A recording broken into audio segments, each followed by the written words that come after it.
Channel 4 News. Today our topic is inequality and the many different forms. To talk more about inequality, I'm going to hand it over to my co-host Giselle. Hello, I'm Giselle Reyes, and today I'm going to be talking about gender inequality. See, as you see here, a girl and a boy. Okay, so as they started fighting women as early as 1848, they started fighting for the right to vote, equal opportunities, and equal payment. So much has changed over the years. About 200 years, women were considered as only housewives. They did not have much as to say in finance or political views. Over the years, they kept fighting for their rights and for their voices to be heard. Today, women are still facing problems with equal payment. Women still make up only about 80% of what men earn for full-time work. For example, overall, women earn 80 cents for every dollar earned by men, according to a National Partnership for Women and Families, with Black women earning 63 cents and Latinas earning 54 cents. According to the website inequality.org, it states that households led by single women with children have a poverty rate of 35.6%, more than twice the 17.3% rates for households led by single men with children, according to a National Women Law Center. In today's society, gender inequality is a problem that many are fighting for until this day. Women are still fighting for equal payments. Religious inequality is treating a person or a group because of their beliefs. This can be related to religious persecution.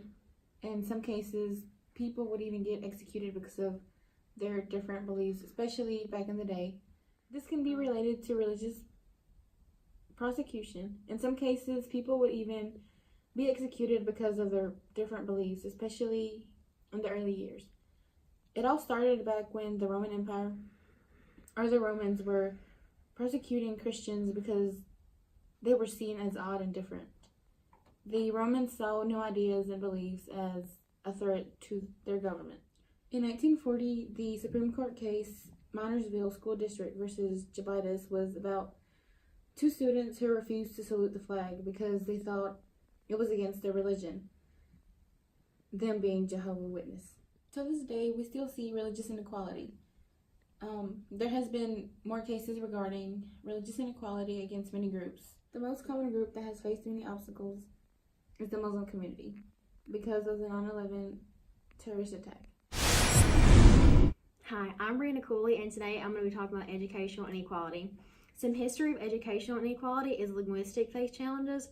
Early days of colonization and the boarding schools that emerged prohibited American Indian languages. Congress then passed the Bilingual Educational Act. This established programs to help meet the educational needs of children with limited speaking abilities. A U.S. District Court case that involved linguistic inequality was the Castaneda versus Pickard, and this ruling required schools to take action to overcome language barriers and serve linguistically diverse students. Now, educational inequality stems from a child's socioeconomic status, and research has shown that a child's class and society can affect their educational success. And these gaps start early on in life, so it's hard for the child to catch up in their educational career. To help close these gaps, school districts have been using what is called the whole child approach. And these whole child approaches make sure children, primarily those from low income households, have a strong educational base early on in their life. And now I'm going to hand it over to my co-host Anaya, and she's going to be talking about racial inequality. Thank you. Thank you, Brianna. I'm here in America where racial inequality is booming.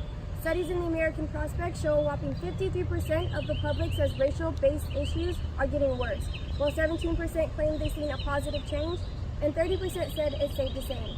Today's discriminatory practices are often a result of unshaken historic patterns.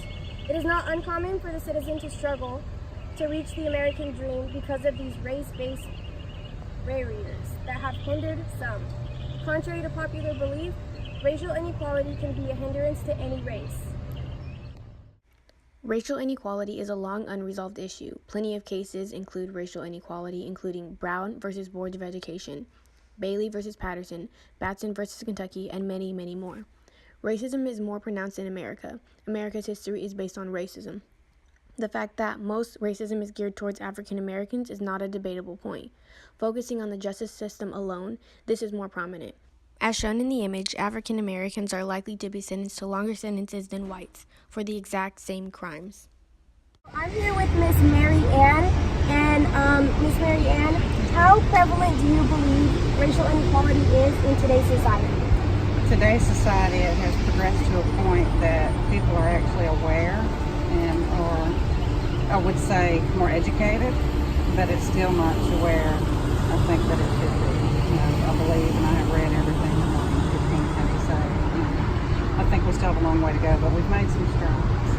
Perfect. Awesome. There we have it. Thank you. Thanks for tuning in to today's episode of Jabam Channel 4 News. Have a good day, and we'll see you later.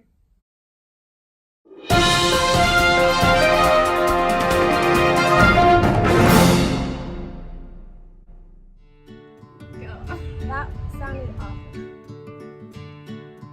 Thanks for nope. Thank you, Brianna. I'm here today in America where